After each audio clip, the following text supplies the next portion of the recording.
So Laurie, thanks for asking me to just, spell out the three components of the Triple B framework. So first of all, bottlenecks. So we think that it's important to identify and to speak about the kinds of structural bottlenecks, processual bottlenecks, and then cognitive bottlenecks that get in the way, first of all, of mobilizing capital and then allocating it well. And so if I give an example of the structural bottlenecks, it would include things like some of the policy and regulatory outdated rules that apply. And this is not only for developing countries in the developing world, but a good example would be from my own country of origin, where pension funds and insurance companies are actually prohibited from investing in private equity funds. And so with one very specific transaction, we knew that we left, 50 million USD on the table because of that single law. And there are many other structural and processual bottlenecks that exist. And the good thing is that in some countries around the world, those things are being addressed, where you're having, for example, Ghana is a good example of a country that is working on reducing those structural bottlenecks by changing the laws that restrict what pension funds can invest in. So if we move on, we think that there are specific kinds of cognitive bottlenecks, which we call blind spots, that really get in the way of finance being mobilized at scale and also to allocated to where the needs are most acute.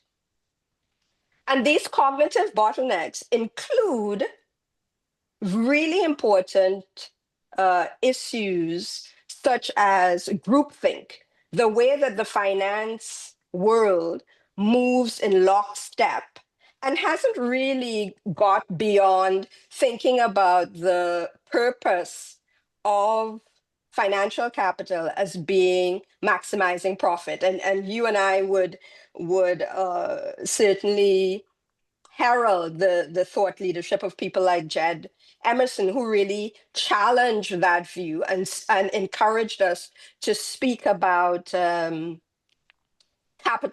financial capital being put to its best and most highest use. So blind spots in terms of groupthink and other kinds of biases are really important in terms of what we would need to work towards in order to mobilize more financial capital and also to reduce allocation problems. And then there's the final component, which is reimagined blended finance or triple B blended finance. And this is really quite crucial and critical to the approach that we take, which is to say that, as you said in your introductory comments, that money is not enough. Financial capital must be combined with other forms of non-financial capital in order for finance to do its best work, to be optimally allocated throughout the world, to serve the sort of the highest needs of the world, of humanity. And knowledge capital in terms of domain-specific knowledge is really important, as well as these other forms of capital: social capital, relationship capital, cultural capital, network capital. And so these three components are the ones that we weave together in order to create investment strategies to guide our clients.